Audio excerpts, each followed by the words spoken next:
Hello student, आज जो है हमारा फर्स्ट चैप्टर रैदास के पद कविता रैदास के पद्यांश के अर्थ चलेंगे। जो कल हमने दो आपको समझाए थे उसी को हम लिखवा देते हैं और कल हम फोटो भी उसकी भेज देंगे, है ना। तो देखिए, सबसे पहले आपको पद्यांश के अर्थ लिखकर पहली पंक्तियों में डालना है आपको। अब कैसे डैश लगा के क्या लिखना है, रैदास। अब यहाँ पर संदर्भ में लिखेंगे अपन। प्रस्तुत पंक्तियाँ हमारी पाठ्य पुस्तक स्पर्श, है ना। पुस्तक का नाम क्या है, स्पर्श के चैप्टर नंबर 1, है ना। या अपन लिख सकते पाठ 1 रैदास के पद कविता और रैदास जी द्वारा रचित है या फिर लिखी गई है और इसके कवि रैदास जी है ना। प्रसंग में अब हमने कल बता दिए थे आपको प्रसंग, उसी को लिखना है आपको कि कवि फर्स्ट वाले में कि कवि अपने आराध्य को याद करते हुए उनसे अपनी तुलना करते हैं। इन पंक्तियों में कवि ने अपने आराध्य को याद करते हुए उनसे अपनी तुलना किया है ना। अब लिखेंगे अपन क्या, प्रसंग के बाद व्याख्या, है ना। पूर्वानुसार कहीं पर भी नहीं लिखना है अपने को अभी, है ना। व्याख्या में लिखेंगे अपन। लिखिए, संत कवि रैदास कवि कहते हैं कि हे प्रभु, मुझे तो आपके नाम की रट लग गई है जो अब किसी तरह छूट नहीं सकती। प्रभु जी, आप चंदन हो और मैं पानी हूँ, अर्थात जैसे पानी के साथ मिलाकर घिसने पर ही चंदन का रंग निखरता है, उसी प्रकार भक्तों से प्रभु की महत्ता बढ़ती है। प्रभु के चंदन के रूप की सुगंध मेरे अंग अंग में समा गई है, अर्थात रोम रोम में व्याप्त हो गई है यानी फैल गई है। हे प्रभु, आप घन यानी बादल हो और मैं जंगल में रहने वाला मोर हूँ। मैं आपको अनवरत, है ना, अनवरत नहीं होता, लगातार उसी प्रकार देखता रहता हूँ जैसे चातक पक्षी चंद्रमा को अपलक देखता रहता है। अपलक यानी बिना पलकों को झपके, मतलब टकटकी लगाकर, है ना। हे प्रभु, आप दीपक हो और मैं उसमें जलने वाली बाती हूँ। आपके प्रेम में मैं बाती के समान जलता रहता हूँ, उसी ज्योति से मेरे मन में प्रकाश रहता है। हे प्रभु, आप मोती के समान हो और मैं उसमें पिरोने वाले धागा हूँ। प्रभु जी, जिस प्रकार सोने में सुहागे के मिलने से उसकी चमक बढ़ जाती है, उसी प्रकार आपकी भक्ति से मेरा तन मन चमक उठता है।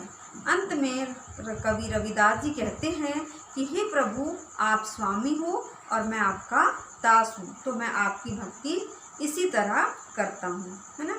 फिर इन पंक्तियों में फिर काव्य सौंदर्य में लिखेंगे फर्स्ट में कि इन पंक्तियों में कवि ने भगवान के अपने आराध्य को याद किया। जैसे प्रसंग में लिखे उसी को थोड़ा सा घुमा फिरा के अपन काय में लिखेंगे, काव्य सौंदर्य में लिखेंगे। भाषा जो है इनकी कौन सी भाषा है, रैदास जी की भाषा।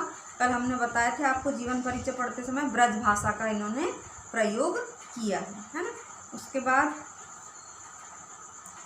अब अपन लिखेंगे सेकंड वाले में ऐसी लाल डैश लगा के, जैसे इसमें लिखे डैश लगा के आखिरी पंक्तियाँ लिखेंगे, सब है सरे, ठीक है। अब इसमें संदर्भ वही रहेगा, है ना, और प्रसंग जो है वो बस बदल जाएगा। तो प्रसंग आप लोग लिखेंगे इन पंक्तियों में। प्रसंग में लिखिए, इन पंक्तियों में कवि ने भगवान की अपार उदारता, कृपा और उनके समदर्शी स्वभाव का वर्णन किया। समदर्शी यानी सभी के साथ समान भाव रखना, है ना। इन पंक्तियों में कवि ने भगवान की अपार उदारता, कृपा और उनके समदर्शी स्वभाव का वर्णन किया है। अर्थ लिखिए, अर्थ में लिखना है, कवि रैदास जी कहते हैं कि हे स्वामी, आपके बिना लोगों के लिए कौन कुछ करने वाला है ना। यानी आपके बिना कोई भी लोगों के लिए कुछ करने वाला नहीं है, अर्थात आप ही लोगों का कल्याण करने वाले हो, दीन दुखियों और गरीबों का भला करने वाले हो। मेरे स्वामी के माथे पर मुकुट सुशोभित हो रहा है। संसार के लोग जिसको छूने से भी डरते हैं, है ना, या जिनको छूने से वह क्या हो जाता है, मुकुट अपवित्र हो जाता है। हे स्वामी, तू उन पर दया करके उनके कष्ट को दूर करता है। मेरा स्वामी तो निम्न कोटि के व्यक्ति को भी ऊंचा पद प्रदान करता है। वह किसी से भी डरता नहीं है। उसी की शरण में आकर नामदेव, कबीर, त्रिलोचन, सधना, सेनु जैसे संत मुक्ति को प्राप्त कर गए हैं। कवि कहते हैं कि हे संतो सुनो, मेरे प्रभु जी से तो सब कुछ संभव हो जाता है, यानी वो सब कुछ संभव कर देते हैं, है ना।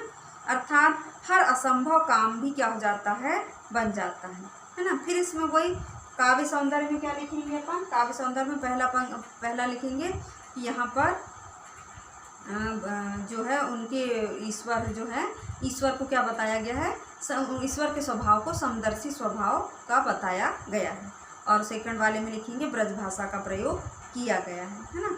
अब आज जो है आपकी कक्षा ये 2 पद हैं, आपको लिखना है और लर्न भी करना है, यानी तुरंत उसके साथ वो भी करते जाइए। तो यहीं का समाप्त कर रहे हैं। अब हम कल क्वेश्चन आंसर करवाएंगे, है ना, और बाकी आप लोग जो है नोट करते जाएंगे। धन्यवाद बच्चों।